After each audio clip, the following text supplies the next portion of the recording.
Thank you so much.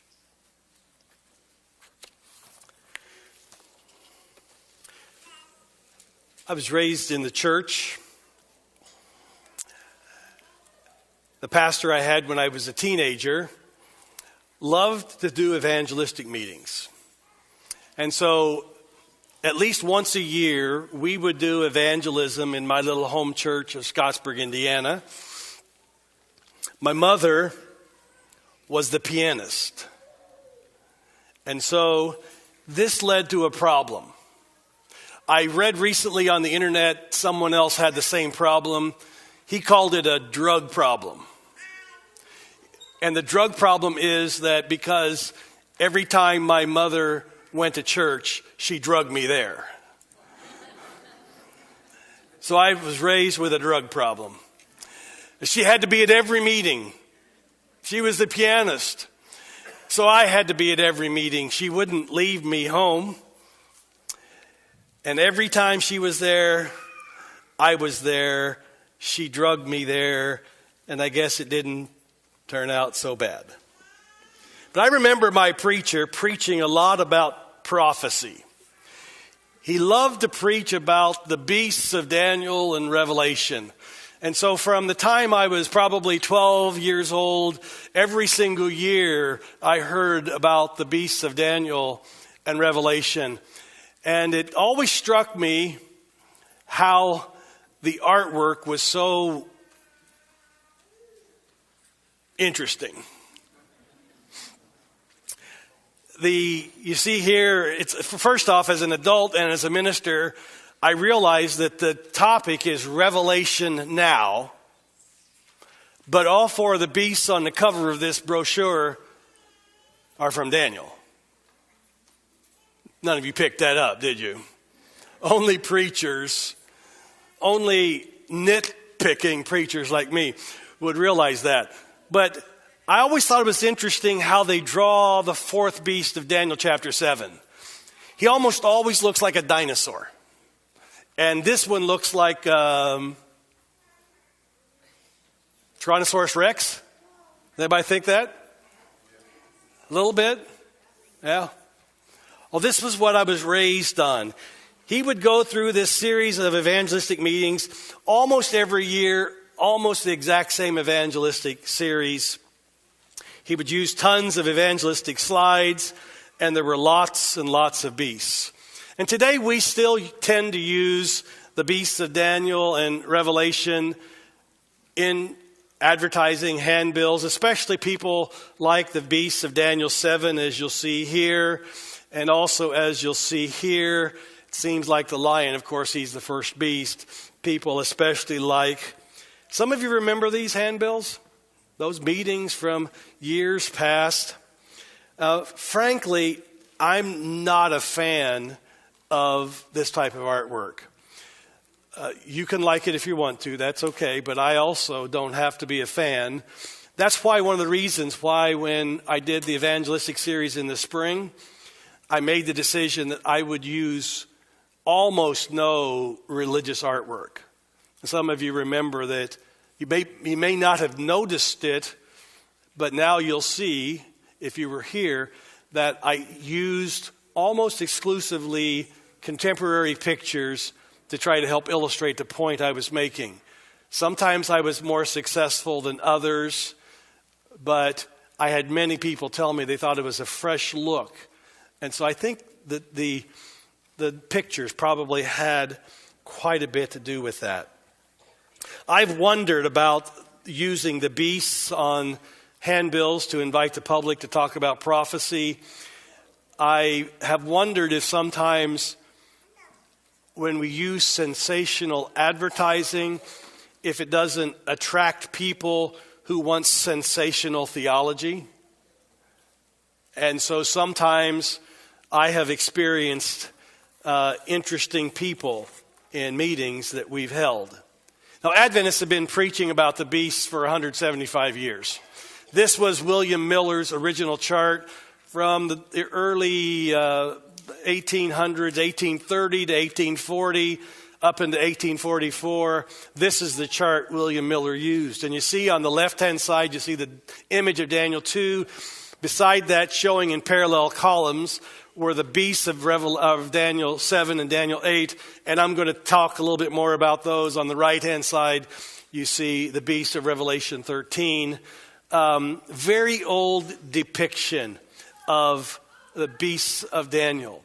And it wasn't until the time of William Miller that people really began to understand the symbols of Daniel. I'll show you why. Daniel chapter 12, verse 7. For many years, people said Daniel was a sealed book, and it was. People today still say, you can't understand Daniel and Revelation. They're sealed books. They are not. Daniel chapter 12, verse 4. Daniel 12, verse 4. When the book of Daniel's finished writing it, he says, but you, Daniel, shut up the words and seal the book until the time of the end. Many shall run to and fro, and knowledge shall increase. Daniel was a book that was sealed until the time of the end. And when you read Daniel, you understand, according to Daniel 8, the time of the end began in around 1844, at the end of the 2300-day prophecy. And so Daniel was unsealed in the early 1800s. There's very little that makes any sense whatsoever that's written on Daniel during the Middle Ages, or even past the Middle Ages, up until the 1800s. Sir Isaac Newton wrote a commentary on the book of Daniel, but it just didn't make it. He didn't have the truth. He didn't have an understanding, because Daniel was not to be unsealed until around 1844, in the time of the end, when the time of the end began. And notice it says, many shall run to and fro, and knowledge shall increase. Now, many people, many evangelists, when they preach about this text, they talk about many people running to and fro, and they talk about airplanes and the Concorde and rapid transit and bullet trains and running to and fro, and knowledge shall be increased. And I've heard evangelists talk about how knowledge has doubled since it took 100 years for knowledge to double. Then it took 10 years, and knowledge is increasing. But that's one possible interpretation. But there are many commentators, and I happen to be one of them, who think that the concept of many shall run to and fro is really a figure of speech. And the idea is the running to and fro is not in airplanes. The running to and fro is the eyes, reading the book of Daniel. And knowledge shall be increased is knowledge of the book of Daniel, because Daniel was sealed. But in the time of the end, then Daniel will be unsealed, and people will start studying Daniel as William Miller did, and knowledge shall be increased. And so it was only during the time of William Miller that we began to understand the meaning of the beasts of Daniel and also of Revelation. But are the books of Daniel and Revelation, and specifically the beasts of Revelation and Daniel, are they what our forefathers called still present truth? Does it really matter? Are they relevant to Adventists today, or are they just simply old-fashioned? Do we still believe in the beastly beasts? And I think it's very probable that people who were raised in the time period I was raised in had so much of the beastly beasts preached that we may have overcorrected, and I think I fall in this camp, overcorrected a little bit so that we almost never talk about the beastly beasts anymore. But do we still believe in this theology? The answer is yes. And it's still present truth. But I've been concerned through the years about the purpose of our prophetic theology.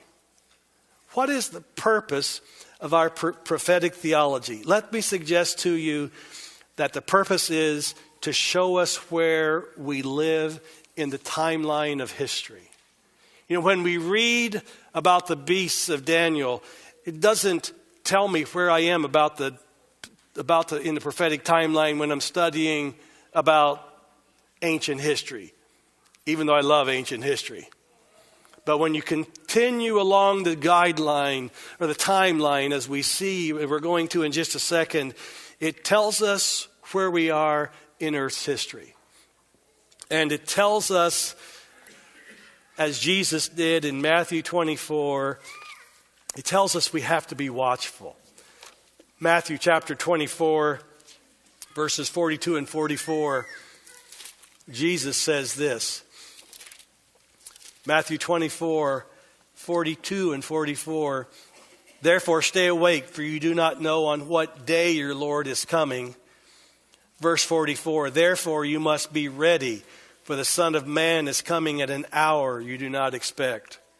The purpose of prophecy is to remind us of where we are in this world's history and remind us how it will end. That's the purpose. It's the purpose of helping us remember the importance of being ready every single day. Did you notice, perhaps you've never noticed this contrast before, Daniel 24:42, it says, you do not know what day your Lord will come. But then Jesus brings it even more down home, and he says in 44, for the Son of Man is coming at an hour you do not expect. We must be ready for the Lord's coming, not yearly, not even daily, but hourly. Because we do not know when our probation will close.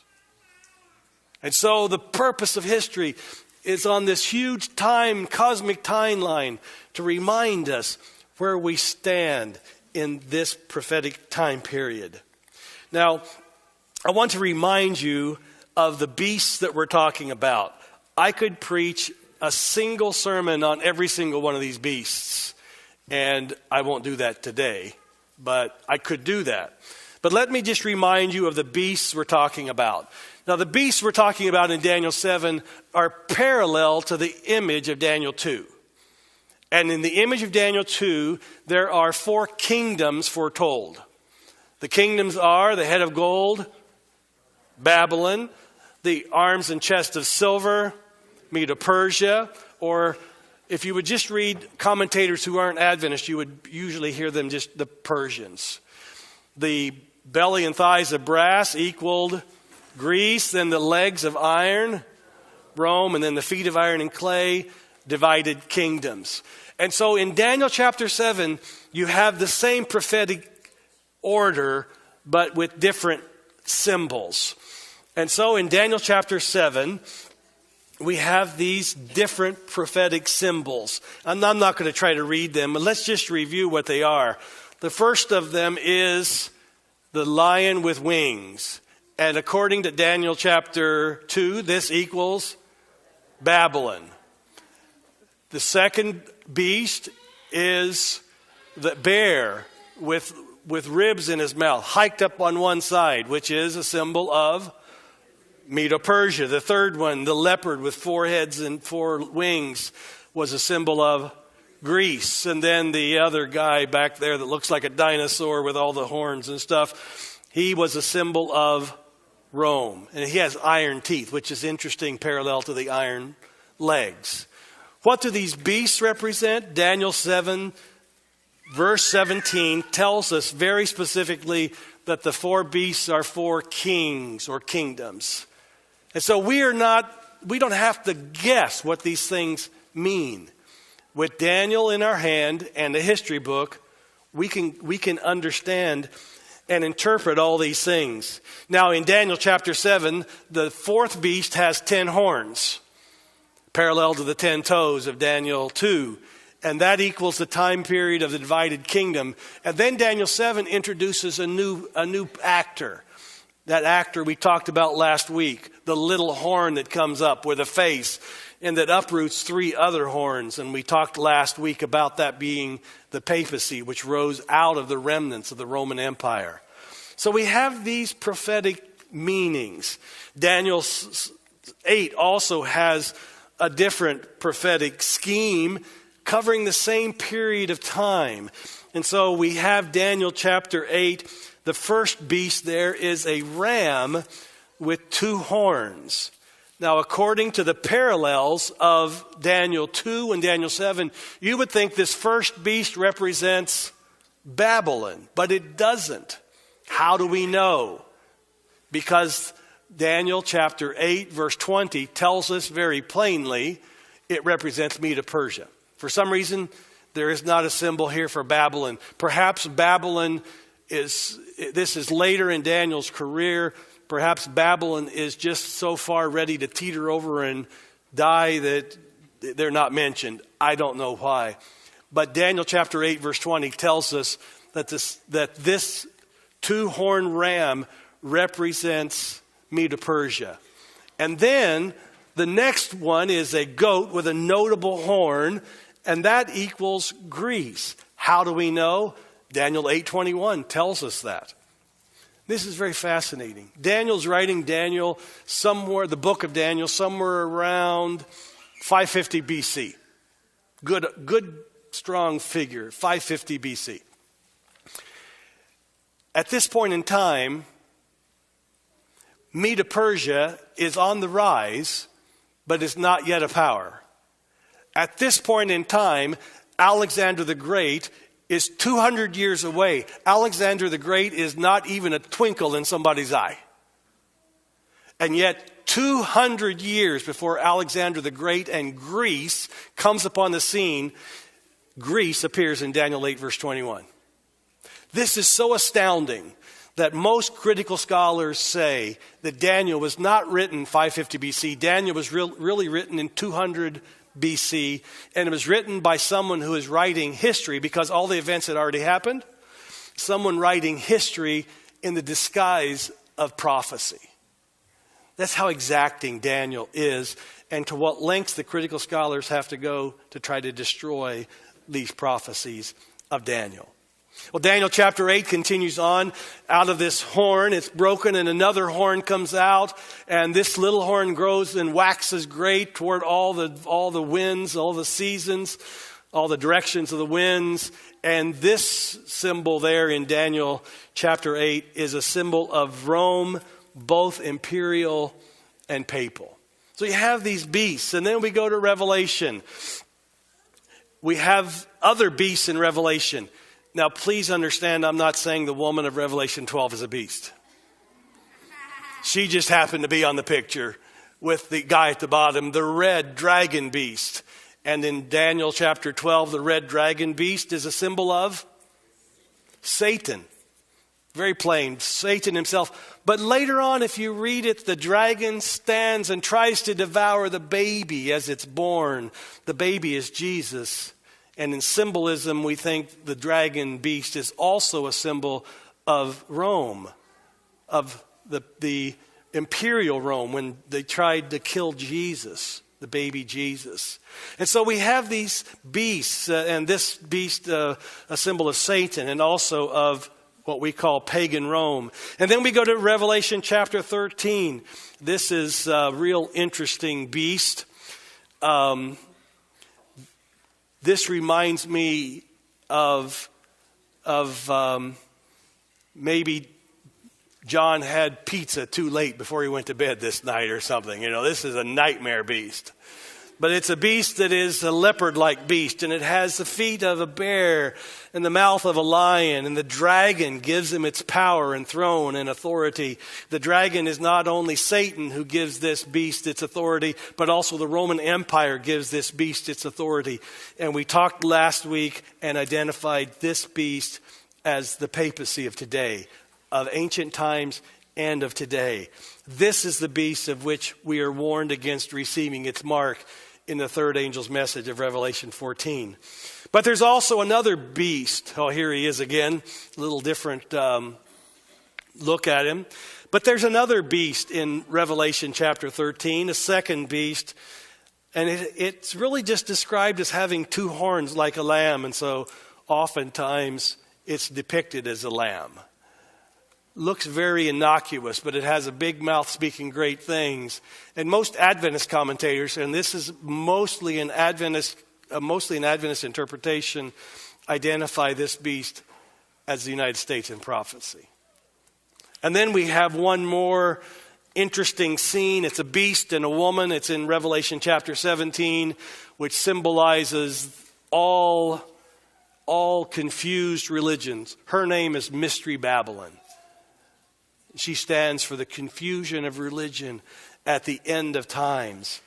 So these prophetic symbols have been established by our forefathers. Do we believe them? Yes. I believe in the interpretation of these beastly beasts. I don't necessarily believe in every little detail that Uriah Smith wrote about them in his book Daniel and Revelation. I don't believe in every single detail as taught by modern commentators in their interpretation of these beasts. But certainly I believe in the general scheme of events and the general prophetic framework that we have as Seventh-day Adventists. Sometimes our evangelists have pushed their interpretation a little too far. A concern, though, that I have, that I remember as a child, hearing about the beasts so much, there was one last beast that I don't remember hearing as much about. And you might not call him a beast, but it's a beast of Revelation. And it's the Lamb, Jesus. I remember hearing a lot about the beasts of Revelation, but I don't remember hearing a lot about the Lamb of Revelation as a child. And so I think probably because of that emphasis, sometimes, as I said earlier, we may have shifted. Now, of course, if I had challenged my pastor, or you challenged my pastor with the fact that he wasn't preaching as much about Jesus as he was preaching about the beasts, he would say that we take that for granted.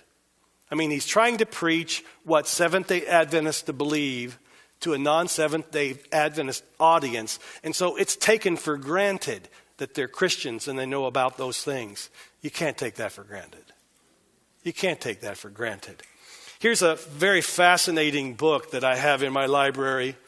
A very fascinating book I have in my library. It's called Synopsis of the Present Truth. It's written by a guy named Uriah Smith. I referred to him a second ago. He wrote the book Daniel and Revelation. He also was an editor for Review and Herald for many, many years during the late 1800s, early 1900s. He was a staunch traditional stalwart of traditional Adventism. This book is entitled Synopsis of the Present Truth. And the word present truth was the word they used for the truth that was important for today. So this was the synopsis of the present truth, a brief exposition of the views of SD Adventists. This book was published in 1884. It's in very, very nice condition. I love old Adventist books. This is one of my treasures in my library. And so it's interesting to look through what Uriah Smith thought of as a synopsis of what Seventh-day Adventists believe. Let me just read you the chapter titles. The Great Image of Daniel 2. The Vision of Daniel 7. The Vision of Daniel 8. The 70 weeks and the 2,300 days. The Sanctuary. The Messages of Revelation 14. Revelation 12 and 13. The Sabbath. But biblical view of the Sabbath. Sabbath and Sunday. Secular history. Nature and destiny of man. The state of the dead. The destiny of the wicked. That's on hell. The 7 last plagues. The millennium. Matthew 24. The 7 churches. The 7 seals. The 7 trumpets. The signs of the times. Spiritualism. The second advent. The 2 laws. The first day Sabbath. Baptism. Its relation to the divine law in the work of the true work of true conversion. Gifts of the Spirit, predestination, the 144,000, the ministry of angels, the saints' inheritance. That's all. It seemed to me that the one big missing point was, as they asked Peter on the day of Pentecost, what must we do to be saved? It seemed to me that one of the key areas that's missing in this book has to do with salvation. How is a man saved? The gospel and grace. And again, I think you would say, Uriah Smith would say, well, of course everyone believes that. But this is what Seventh-day Adventists believe that make us different. You've heard me say this before. When I ask people what do Seventh-day Adventists believe, what makes them different, I wish they wouldn't say they eat weird things. They go to church on the wrong day. I wish what people would say the most outstanding characteristic of a Seventh-day Adventist is that they love Jesus more than anybody else I know. That's what we need to be known for. You can't take it for granted that those things are in place just because we have an understanding of the beasts, but we also have to have an understanding of the Lamb of God who takes away the sins of the world. Synopsis of the Present Truth, 1884. 4 years later, 1888. There's a big meeting in 1888. Some of you know about this big meeting in 1888. It was a general conference. It was held in Minneapolis, Minnesota. Now, before the general conference was held, there was a ministerial institute that was held before the general conference. At the ministerial institute, war broke out. It was between these two guys. Right-hand side, Uriah Smith, the author of Synopsis of the Present Truth. Left-hand side, the guy named A.T. Jones. Just finished his biography written by George Knight. These two men butted heads in the ministerial institute before the general conference in 1888. What was the bone of contention? Somebody says righteousness by faith. Wrong answer. The bone of contention was the identity of the 10 tribes represented by the 10 horns of Daniel chapter 7. Uriah Smith, they agreed on 9 of them. But Uriah Smith said the 10th one was the Huns, and A.T. Jones said the 10th one was the Alemanni. It led to some very sharp interchanges between A.T. Jones and Uriah Smith. At one point in time, Uriah Smith says, very humbly and modestly, that he had not done as much research in the ancient documents as perhaps A.T. Jones had done. But he says he has done his research in, he's relied on Bible commentaries for his research. At which point in time, A.T. Jones blurts out, Elder Smith has told you he does not know anything about this matter. I do. And I don't want you to blame me for what he doesn't know. Over the identity of the 10th horn.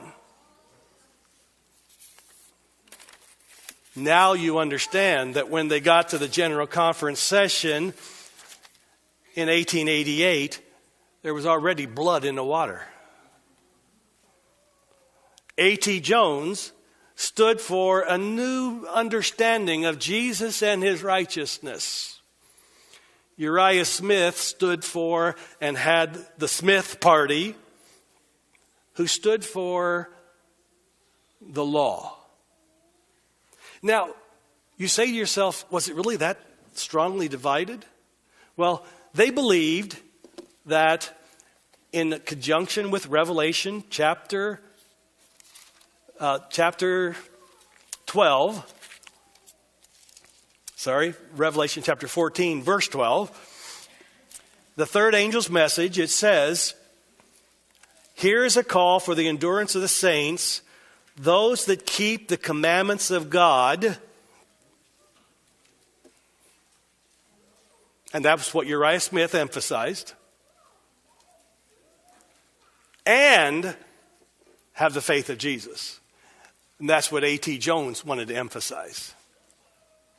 And so you have the same verse, and on one side you have the law party who want to talk about keeping the law. Did you notice, interestingly enough, in this chapter title I read about baptism, its relationship to the divine law in the work of true conversion? The conversion could not happen without the law. So you have these two parties, one primarily wanting to emphasize the faith of Jesus, and one wanting to primarily emphasize the law. And so they met at the General Conference in 1888. Sharp division. Ellen White reflected on it. She says this, "My burden during the meeting was to present Jesus and his love before my brethren, for I saw marked evidence that many had not the Spirit of Christ." It was easy to see when they had been fighting. It was not only just about the 10 horns, there was also a fight about the law in Galatians, and that's a whole nother story. And so she looks at these two warring sides. Now, if she'd have been smart, she'd have just asked God for the answer and told him. But God didn't give her the answer. It wasn't her role. But what he did reveal to her was that there were men in this conference who had not the Spirit of Christ. And so, looking back at the meetings later that year, she says her job that God gave her was to lift up the faith of Jesus. The third angel's message, she wrote, is the proclamation of the commandments of God and the faith of Jesus. The commandments of God have been proclaimed, but the faith of Jesus has not been proclaimed by Seventh-day Adventists as of equal importance. The law and the gospel go hand in hand.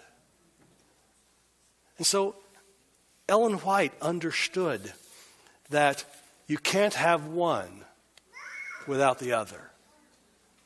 The beasts are essential to our understanding of the prophetic time in which we live. But every single episode where the beasts are presented, every single prophetic progression where the beasts are talked about, ends with Jesus' triumph. And I think as my pastor, back when I was a kid, I remember him talking about the beasts, but I don't remember him talking about Jesus quite so much. Daniel chapter 7, let me show you what I mean. Daniel chapter 7. We have the beast of Daniel chapter 7. The little horn comes up, causes all kinds of problems, wreaks all kind of havoc. But Daniel 7, verses 11 through 14. I looked then, verses 26 and 27. For the court shall sit in judgment, and his dominion will be taken away to be consumed and destroyed to the end. And the kingdom and the dominion and the greatness of the kingdoms under the whole heaven shall be given to the people of the saints of the Most High. Their kingdom shall be an everlasting kingdom, and all dominions shall serve and obey him. Every time you have this progression of events with the beasts from ancient history until modern history, it ends with the Lamb winning. Now you look at this beast of Revelation 13. Mean. Sounds horrible. Does all kinds of horrible things. But look who wins, a lamb. But it's not any lamb. It's the Lamb of God.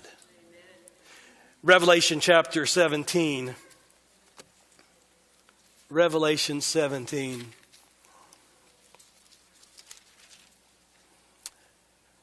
And 18 talk about the great prostitute on the beast. Her name is Babylon.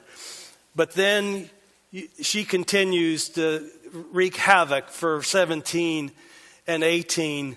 But look what happens in Revelation 19, starting with verse 11. And I saw heaven opened, and behold, a white horse. The one sitting on it is called Faithful and True, and in righteousness he judges, and he makes war. His eyes are like a flame of fire, and on his head are many diadems, and he has a name written there that no one knows but himself. He is clothed in a robe dipped in blood, and the name by which he is called is the Word of God. And the armies of heaven, arrayed in fine linen, white and pure, were following him on white horses. Do Seventh-day Adventists believe in the beasts? Do we still believe in the beastly beasts? Absolutely. But I believe in the Lamb of God even more. And he will defeat all the beastly beasts and take us home for eternity. Well, let's sing as we close. We're going to sing just the one verse of our closing hymn, 213. Lift up the trumpet and loud.